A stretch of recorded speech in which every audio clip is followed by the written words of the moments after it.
प्रधानमंत्री मोदी को मिला खाद्य और कृषि संगठन का सबसे बड़ा सम्मान। रोम में एग्रीकोला मेडल से नवाजी।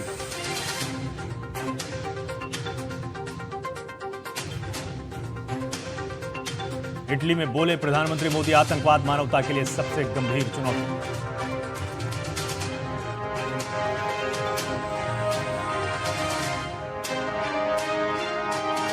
दक्षिण कोरिया में बोले राजनाथ सिंह, दुनिया की कोई ताकत भारत को विकसित बनने से रोक नहीं सकती।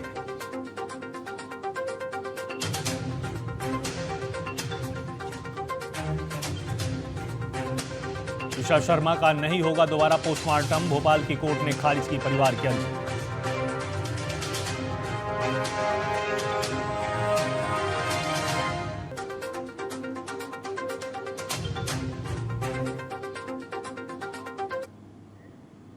नमस्कार, आप देख रहे हैं टीएनपी न्यूज और मैं हूं आपके साथ आलोक शुक्ला। प्रधानमंत्री नरेंद्र मोदी ने इटली की पीएम जॉर्जिया मेलोनी के साथ संयुक्त प्रेस कॉन्फ्रेंस की और इस दौरान पीएम मोदी ने कहा कि भारत और इटली एकमत है कि आतंकवाद मानवता के लिए गंभीर चुनौती है। रोम में आयोजित इस संयुक्त प्रेस वार्ता के दौरान पीएम मोदी ने आतंकवाद के खिलाफ भारत और इटली के रुख को मजबूती में रखा है। फ्रेंड्स, भारत और इटली एकमत है कि आतंकवाद मानवता के लिए गंभीर चुनौती है। टेरर फाइनेंसिंग के खिलाफ हमारी साझा पहल ने पूरे विश्व के सामने एक महत्वपूर्ण उदाहरण प्रस्तुत किया है।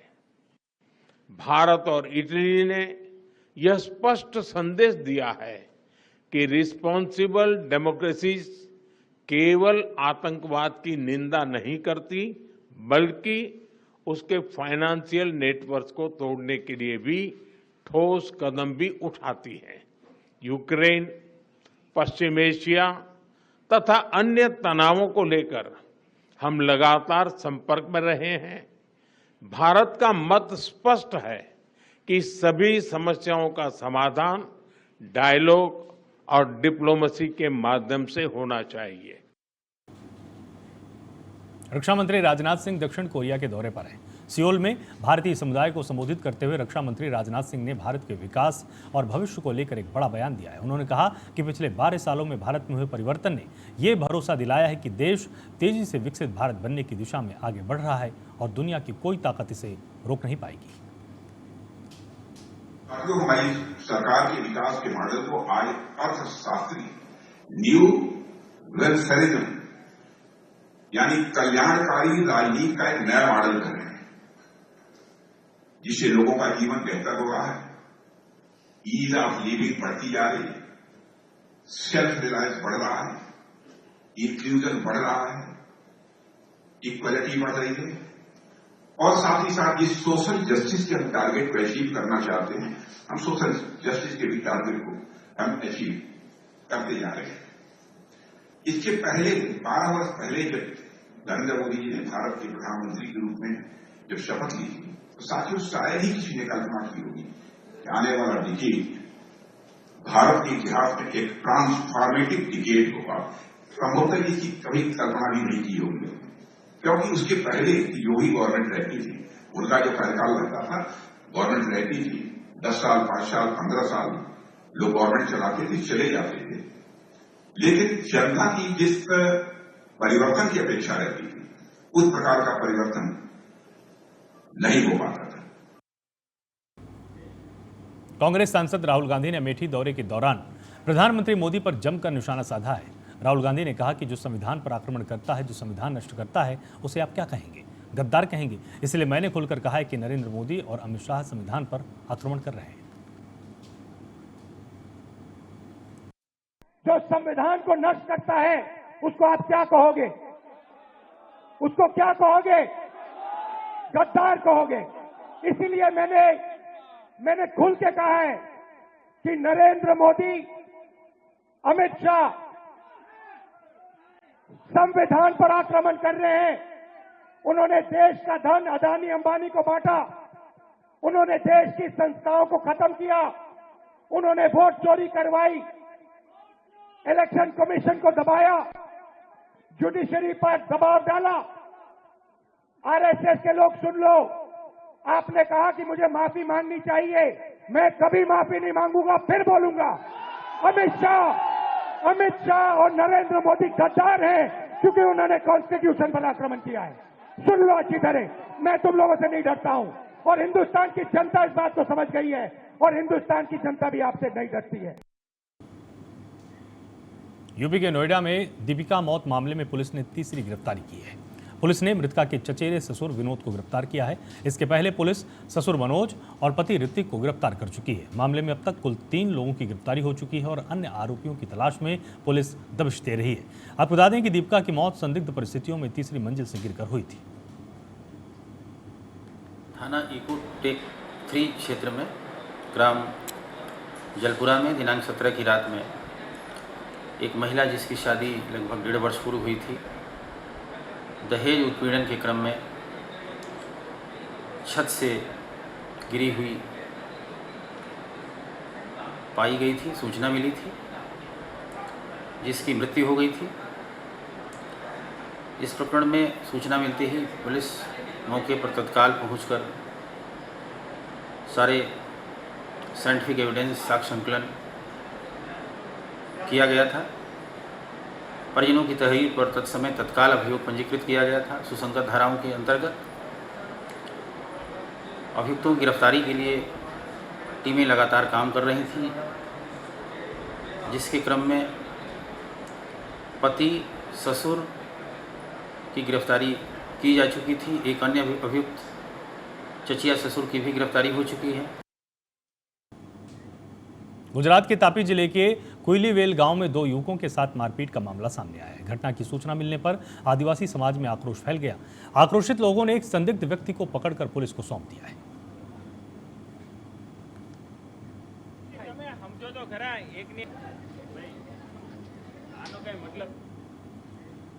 छत्तीसगढ़ के सरगुजा में बीजेपी का जिला प्रशिक्षण शिविर चल रहा है। यह शिविर 2 दिनों तक चलेगा और शिविर का आयोजन पंडित दीनदयाल उपाध्याय प्रशिक्षण महाअभियान 2026 के तहत किया जा रहा है। इसमें बड़ी संख्या में कार्यकर्ता शामिल हुए।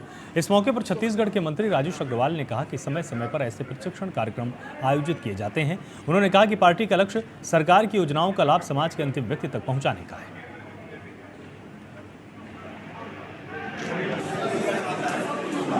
ये हमारा प्रशिक्षण अभियान चल रहा है जो भारतीय जनता पार्टी में लगातार चलता रहता है। छोटे कार्यकर्ता से लेके राष्ट्रीय लेवल के बड़े पदाधिकारी, मंत्री, विधायक, सांसदों का समय समय पर प्रशिक्षण होता रहता है, जिससे हम लोगों को काम करने में बहुत ही ज़्यादा आसानी होती है। और आप सभी जानते हैं कि भारतीय जनता पार्टी की जो मेन स्थापना है वो राष्ट्र प्रथम की दृष्टिकोण से है और राष्ट्र के अंतिम व्यक्ति तक विकास की योजनाओं को पहुंचाना ये हमारा लक्ष्य है। मध्य प्रदेश के दतिया जिले में भीषण गर्मी और लू को देखते हुए प्रशासन अलर्ट मोड में है। एडीएम महेंद्र सिंह कवचे ने बताया कि मौसम विभाग की चेतावनी के बाद जिले को हीट वेव सूची में शामिल किया गया है और सभी विभागों को सतर्क रहने का निर्देश भी दिया गया है। उन्होंने कहा कि अगले 24 घंटे तक आंगनबाड़ी और स्वास्थ्य विभाग और प्रशासनिक टीम को विशेष सावधानी बरतने की सलाह दी गई है।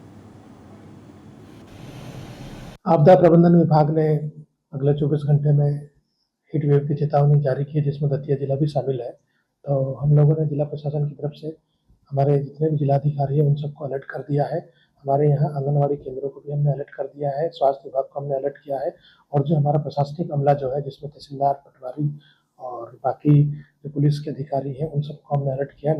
नगरीय निकाय को भी हमने अलर्ट किया हुआ है कि अगले 24 घंटे जो है वहाँ पर बहुत सावधानी रखने की आवश्यकता है और लोगों को ये हिदायत भी दी जा रही है अलग अलग माध्यमों से कि अनावश्यक बिना कोई काम के अपने घरों से बाहर न निकले, अगर जरूरी हो तो ही बाहर निकले। मध्य प्रदेश के आष्टा में ऑनलाइन दवा बिक्री के विरोध में दवा दुकानदारों ने 1 दिन की हड़ताल रखी। इस दौरान सभी दवा की दुकानें बंद रहीं, जबकि आपातकालीन मेडिकल स्टोर खुले रहे। हड़ताल की वजह से मरीजों को दवाइयों के लिए परेशानी का सामना करना पड़ा है।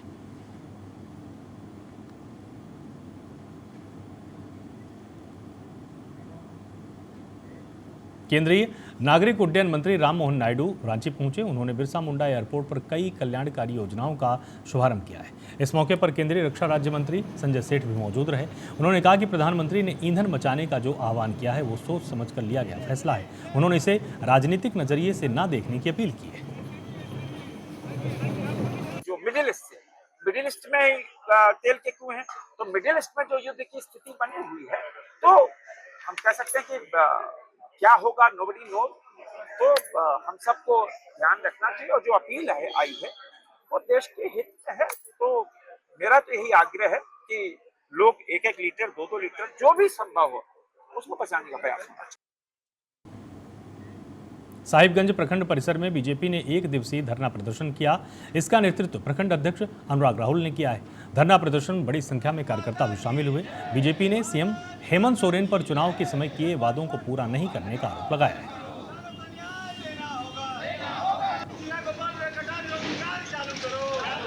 साहिबगंज सदर प्रखंड में भारतीय जनता पार्टी के हमारे प्रदेश अध्यक्ष श्री आदित्य साहू जी के आह्वान पर भारतीय जनता पार्टी के कार्यकर्ता राज्य के सभी प्रखंड कार्यालयों में धरना प्रदर्शन के रूप में सांकेतिक रूप से मैं झारखंड सरकार को जगाना चाहता हूं।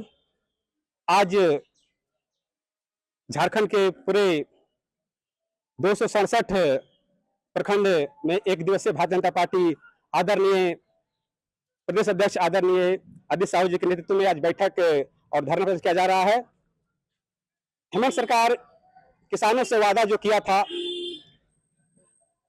उनका आय दुगुनी करे, उनको मुफ्त में बिजली व्यवस्था दे,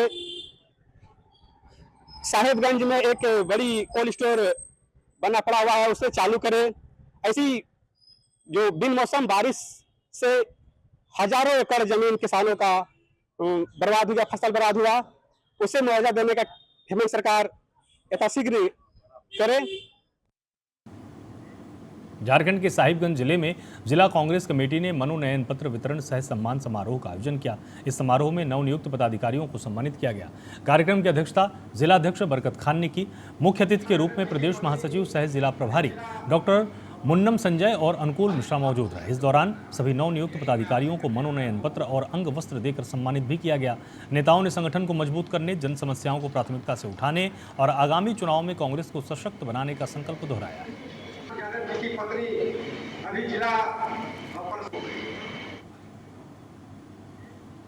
झारखंड के सिमडेगा में जिला कृषि कार्यालय में खरीफ कार्यशाला का आयोजन किया गया। इसमें किसानों को सूखा, कम वर्षा और मौसम के अनुसार खेती करने की जानकारी दी गई।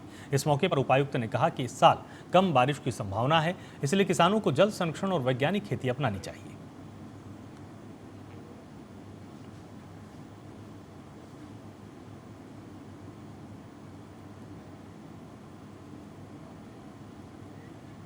झारखंड के बोकारो में सराफा व्यवसायियों की अहम बैठक हुई है और बैठक में देश की आर्थिक स्थिति और 1 साल तक सोना नहीं खरीदने के पीएम मोदी की अपील पर चर्चा की गई। बैठक में कारोबारियों ने कहा कि वो देश हित में इस अपील का समर्थन करते हैं, लेकिन सरकार को इसके साथ वैकल्पिक व्यवस्था भी करनी चाहिए। सराफा व्यवसायियों ने बड़े ज्वेलरी ब्रांडों पर नियंत्रण करने और मंदिरों में जमा सोना बाजार में लाने की मांग की है। बैठक में कारोबारियों ने छोटे व्यापारियों को राहत देने के लिए टैक्स और ब्याज में छूट देने की मांग भी की। कारोबारियों ने कहा, अगर 1 महीने में सरकार ने कदम नहीं उठाए तो वो दुकानें बंद करके प्रदर्शन करेंगे। जो हमारे माननीय प्रधानमंत्री जी आम लोगों से यह मतलब कि उनसे बोले हैं कि सोना 1 साल तक मत खरीदे, तो हम लोग देश हित में सभी स्वर्णकार समाज आज बोकारो और चास के सभी व्यवसायी लोग यहाँ बैठे हुए हैं। देश हित को ध्यान में रखते हुए हम माननीय प्रधानमंत्री जी के बातों से सहमत हैं, लेकिन कस्टमर जो है मतलब कि असमंजस की स्थिति में है कि मोदी जी ऐसा बोले हैं तो हम लोग क्या करें। तो रास्ता बहुत सा है, हम लोग उसको क्लियर करते हैं कि ठीक है, देश हित में वैश्विक महासंकट को देखते हुए रुपया जो कमजोर स्थिति में है और विदेशी मुद्रा में जो पेमेंट होता है गोल्ड करने के लिए। रांची के बेड़ो इलाके से एक दर्दनाक घटना सामने आई है, जहां प्रेम संबंध में विवाद के बाद एक युवक ने हाईटेंशन बिजली टावर पर चढ़कर आत्महत्या कर ली। घटना के बाद इलाके में सनसनी फैल गई और मौके पर लोगों की भारी भीड़ जुट गई। मृतक की पहचान बिरसा उरांव के रूप में हुई है।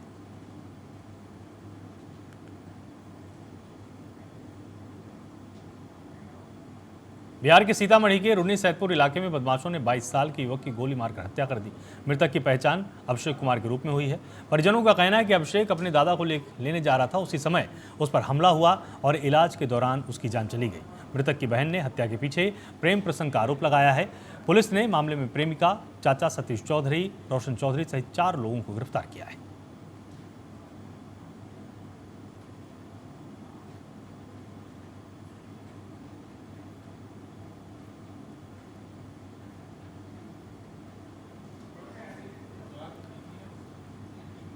एक युवक अपने दादा को लेने जा रहा था, उसी दौरान उस पर हमला होता है और उसकी हत्या की जाती है।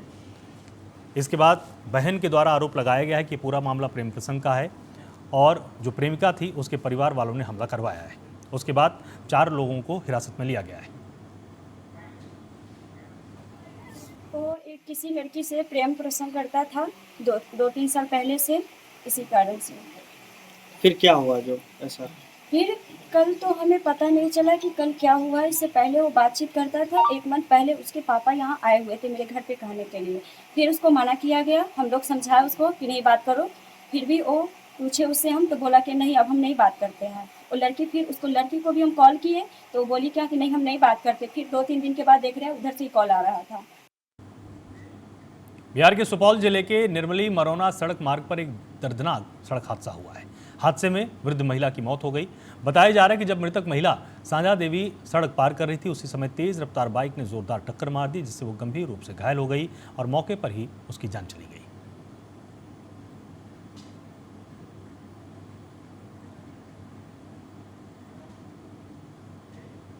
धार भोजशाला मामले में इंदौर खंडपीठ के फैसले के बाद चित्रकूट धाम में साधु संतों के बीच में खुशी की लहर देखी गई। सनकादिक आश्रम में आयोजित बड़ी सभा में संत समाज ने इस निर्णय का स्वागत करते हुए इसे हिंदुओं के पक्ष में ऐतिहासिक बताया। बैठक में साधु संतों ने कहा कि देश भर के धार्मिक स्थलों को लेकर न्यायिक स्तर पर ऐसे ही फैसले आने चाहिए। आश्रम के महंत सनकादिक महाराज ने कहा कि जिन धार्मिक स्थलों पर कथित रूप से अवैध कब्जा हुआ है उन्हें वापस लिया जाना चाहिए। राम जी की इच्छा से यही कहना है कि भोजशाला का निर्णय स्वागत योग्य है, मगर जो निर्णय बाकी हैं या जो अभी राम जी इस निर्णय के लिए चालू नहीं हुए हैं, जहां भी हमारे मंदिरों को तोड़ के मस्जिद बनाई गई, उन सब राम मंदिरों को वापस लेना है राम जी की इच्छा से। और जिन लोगों ने ऐसा कुकृत किया है, मंदिर को तोड़ के मस्जिद बनाई है, उनके जो अनुयायी आज हैं वो सनातन धर्म से राम क्षमा मांगे और अपने पूर्वजों के लिए राम जो गलती है उसके लिए राम जी क्षमा प्रार्थना मांग के। फिलहाल के लिए इतना ही। आप लगातार जुड़े रहिए 10P न्यूज के साथ। नमस्कार।